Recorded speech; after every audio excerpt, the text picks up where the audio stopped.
cannot believe today is the day. I am so excited. I've been anticipating this for so long, and I'm so hyped, like very nervous, but so excited. I've had a dream of living in a van for the longest time. I love the outdoors, so getting to live a lifestyle where I'm outside more and just enjoying nature is totally right up my alley. And I'm just excited to hopefully purchase this van and start creating the life for myself that I've dreamed of for so long. The location we're going to, the guy who's selling the van, is about 5 hours away, so it's going to be a bit of a road trip, but who doesn't love a good road trip? Especially this person who wants to live in a van. So yes, we are doing this and praying hard that this is the van for me. I've been looking for a van for the past month and had a lot of deals fall through, so I can't believe this might actually be happening. The van I'm looking at is a 1984 Chevy G20, for anybody interested in that kind of information. It's got like a bumped up roof, so I'll be able to stand up, and a sliding door, which is not like necessary, but I just love sliding doors. It's like so retro to me. We'll get to see it in its completely unrenovated stage and watch me change it into the home of my dreams.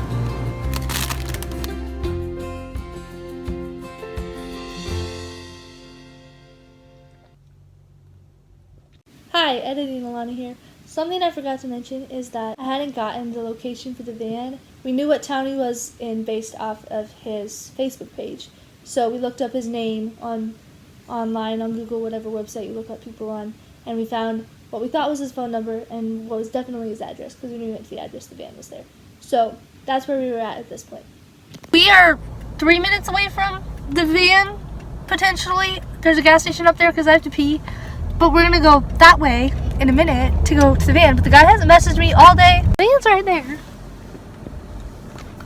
That's good news. Yeah, it does exist. Does the seller exist? Said we'd be here at 7. Here we are.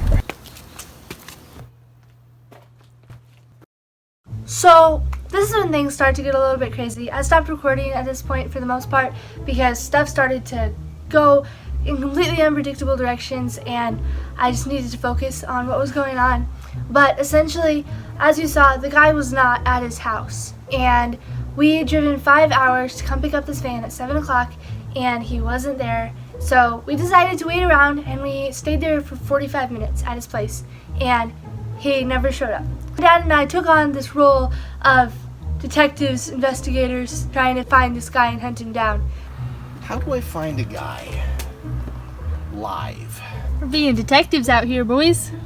Hey, we found his address. So I ended up going onto his Facebook and looking to see if he had any Facebook friends whose location was in the same town, because then I was like, I could maybe figure out how to locate them, and then they could help me figure out how to locate him.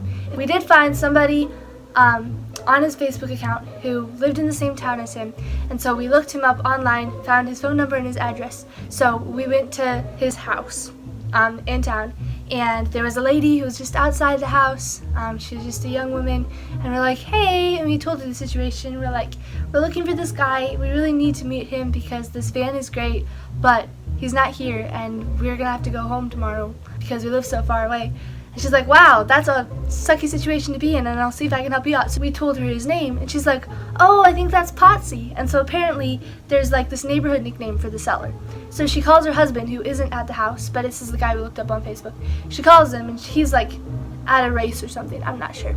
And she goes, hey, do you know how we can get a hold of Potsy? And the guy goes, well, I don't have his number. Not many people have Potsy's number, apparently. But he said, Potsy likes to hang out at this bar called Jake's, and so maybe some of his friends from the bar will be there and would be able to give you Potsy's number.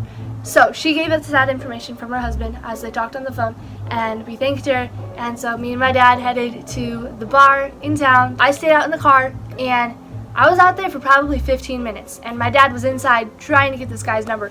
I have no idea what's going on. But my dad comes out after 15 minutes with this little slit of paper that says Potsy, and it has a phone number. I'm like, you go, dude. But my dad's like, that is the fastest I've ever drank in a beer in my whole entire life. And I'm like, what is going on? But essentially, I believe that my dad goes into the bar, and he asks the bartender if she knows who Potsy is, and she gets a really straight poker face, and she's like, don't know who he is. can't help you. But my dad could tell that she was lying. And so somehow by my dad getting a drink, kind of lightened the mood and helped people be a little more trusting of him. Bartender noticed that Patsy's girlfriend type of person was there, so the bartender went over to the girlfriend type of person. The girlfriend type of person gave my dad Patsy's number, but she tried calling Patsy and he didn't respond either to that. So we're still tracking this guy down, but we have his number, so that's great. We call him, his phone eventually goes to voicemail. My dad texted him on my dad's phone, and I texted the Patsy number on my phone. We both said, "Hi, this is Elana from Facebook. We are wanting to meet you for the car." We did not get any response. So the next place we're thinking is, okay, maybe he's at the casino, because we know this guy smokes and he hangs out at the bar and things of that sort. We went back to Patsy's house to make sure he wasn't there, still wasn't there, and so then we decided to head to the casino. I've never been to a casino before, but me and my dad both went in and we walked around the whole casino looking for this guy, and I felt like kind of cool. Like I'm like, I wish I had a black suit and like a little earpiece and sunglasses, you know. I just felt like that kind of person, like I was taking on that role, trying to hunt this guy down. But we didn't see Patsy there. Luckily, we did see one of the ladies who was at the bar had gone to the casino, and she was there. And she was one of the ones who had been really reluctant to tell my dad information. But with me there, or for some reason, when we went up to her the second time at the casino, she was like very forthcoming and honest. And she was like, "Nobody knows where Patsy is. We're gonna guess that he's just at home sleeping. He usually sleeps with the windows open." And my dad's like, "Maybe I'll just honk the horn really loud at Patsy's house to see if we can get him to wake up." Because the windows were open at Patsy's house when we went there, but we didn't think of honking the horn. We just knocked on the door. She said that's the same thing that his girlfriend told her, was that his girlfriend figured he was probably at home sleeping. So we start to worry for this guy a little bit because none of his closest friends know where he is. But we go back to his house. This is probably about 9 o'clock at this point. We arrived in town at 7. So we've been running around town trying to hunt down this guy. We go back to his house around 9 o'clock. We go up to his driveway and we knock on the door really loud and we yell, "Patsy!" and he doesn't respond. So we get in the car and we just sit there waiting for him. Now the lady at the casino told us that the vehicle that she was familiar with him driving was a red convertible, and he had a junk red convertible in his driveway. So we thought either he's home or he has another vehicle and he's gone.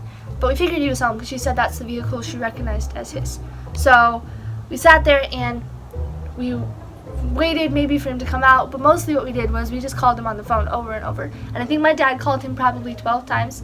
The first 3 times my dad called the guy, he was on the phone with somebody else. Like, Dad's like, okay, if I call him immediately after he gets off the phone with some other person, then he'll respond to my call, especially since we've texted him a bunch of times saying who we are, and because we won't stop bothering him, hopefully he responds. But yeah, we called him 10 times at least. I called him on my phone, could not get a hold of this guy. And so at about 9:45, we call for a hotel, and my dad sets up the hotel on the phone. And at about 10, we decide, okay, he's not coming home, at least not tonight, or he's asleep and we cannot get him to wake up. So we decided to go to a hotel about half an hour away. When we get to the hotel, my dad goes inside, goes to the front desk, and they don't have a registration for us. And there's like a bunch of people showing up looking for registration. So we're like, hold up, we registered on the phone. That absolutely happened. So my dad came back to the car because we were just sitting in the driveway right outside the front door of the hotel. And he came back to the car and he called the people that he called originally to set up the registration. And they're like, "Oh yeah, there's a lot of confusion, a lot of crazy stuff. I'm not really exactly sure." Like for me, my dad, I'm sure, knows a little bit more of what was going on. But from my perspective, like there was just miscommunication. There's a female manager who was on the phone with us getting our registration, and then the guy at the front desk was a guy. So when Dad went back inside the second time after getting things figured out on the phone, the guy and the girl were both there and they took care of it. There were only 2 rooms available that night, and one was a 1-bed room, and I was really hoping that we could find a room with 2 beds, and the only other room available was like a super fancy suite. So my dad is really hoping that since they messed up on our registration and gave a room to somebody else, that they would give us the suite, but he knew it was possible that they'd give us the 1-bedroom room. Thankfully, that actually went well, and they gave us the suite, which was really nice. So that was the end of that day. Then the next morning, I wake up, and my dad's like, "We have sort of good news. Patsy said he will meet us this morning at his house." I'm like, why is that only sort of good news? And my dad's like, well, he messaged me at 2 o'clock this morning, and he just said he'd meet us, and he didn't give us a time. So Dad's like, we're going to go down there around 9, go back to his house, and we'll text him that we're on our way. Hopefully he's there, and he'll meet us. Thankfully, Potsy was there. It was actually very anticlimactic, because we spent the whole Friday night searching for this guy, and he was like, oh yeah, I was in Minneapolis at the hospital, but he's like, yeah, I didn't get back till like 11 or 12 last night, so yeah, and my phone wasn't on, so I didn't hear any of your calls, and I feel really bad about it. So like, where Potsy was, that was very anticlimactic. He was just at the hospital in Minneapolis. Thankfully he was fine. We checked on the van, and everything was good, but when we test drove it, we couldn't get it past maybe 50 miles per hour. And we knew there was old gas in it, so we were hoping that that was the case, that it was just the bad old gas, and that once that ran out and we put new gas in it, then it would drive better. So we're like, okay, it's fine. So we drive it back to Potsy's. We turn off the vehicle to make sure it'll turn on again. Originally, when we got there, we jumped the van because it had been sitting for a year, had a bunch of old gas, so it wasn't going to start without a little bit of help. So Potsy jumped to the van, and we got it started, then we did the test drive. So when we came back, we turned it back off to make sure we could turn it back on, and it didn't turn back on. So Potsy and my dad and I went back into town all together. We got a new battery for the van, brought it back. When we put the new battery in, it turned on, which was perfect. So we're like, okay, this is gonna be fine. So we bought the van and we drove away. We went to Casey's, and my dad decided to put some new gas in the van on top of the old gas because he'd read on Google or something like that's what you were supposed to do. But then when we start to drive home, it gets like really bad. Like the van is like chug, chug, chug, chug, and I'm right behind it. It's not going past like 30 miles per hour at this point. And so this is a disaster, and my dad stops the vehicle on the side of the road, and I'm in another car. We came in. Dad comes up to me and is like, this is not good, so I'm going to call a mechanic and see if he can remove the old gas, put in new gas, because hopefully that's the only problem. But there's no mechanics open. It's Saturday morning. Everybody's closed, or they only do like diesel mechanic stuff. So we're like, well, that's unfortunate. So Dad's like, I guess we'll just keep driving and hopefully eventually make it home. So we kept driving, but it was really bad. We happened to be right next to the casino, so we parked in the casino parking lot, and my dad got out and he was shaking. He was bright red. He came up to me and he's like, I am so nervous and I'm shaking and I don't know what to do. And I was just like, grabbed his shoulder. I'm like, deep breaths, we'll figure it out. There was nothing we could do. So he's like, I guess we are just going to drive home with a clunky car at 30 miles per hour. Eventually, I'm driving behind my dad, and after a few hours, the van like speeds up, and it's going at like a normal speed that my dad would drive a vehicle. And I like start crying because I'm so happy. Like this whole time I've been driving behind this vehicle, and I'm like, we might get this home, but it doesn't even matter if like this is going to be the state of it for the rest of its life. So I'm sitting there just like nervous, hoping we could get home safe, and then not even really confident in the van if we do get home safe. And then it starts to speed up, and I turn on worship music, and I get all emotional, and I start crying, and I'm really, really grateful. And then after a little while, it slows down again. And I'm like, okay, whatever. But we pull into another gas station. This is our second stop on our way home, and my dad tells me that he called Mom. My dad was praying really hard for the van.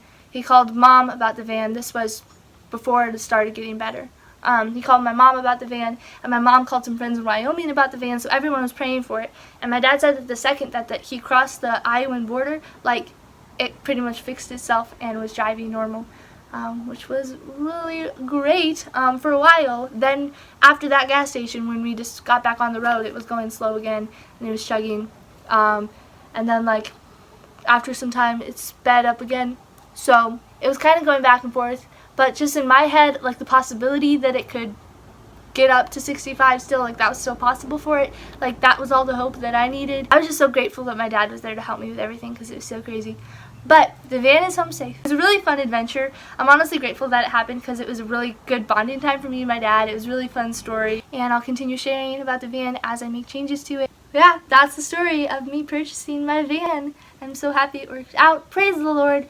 And I'm so excited to continue sharing this journey with you guys. Thanks for being here. If you don't want to miss out on my next videos, make sure to subscribe. And if you like this content, like if you're super hyped for this, then make sure to give it a thumbs up. And you can feel free to comment below. I love hearing from you guys. But yeah, thanks for following along, and I will see you guys in the next one. Peace out.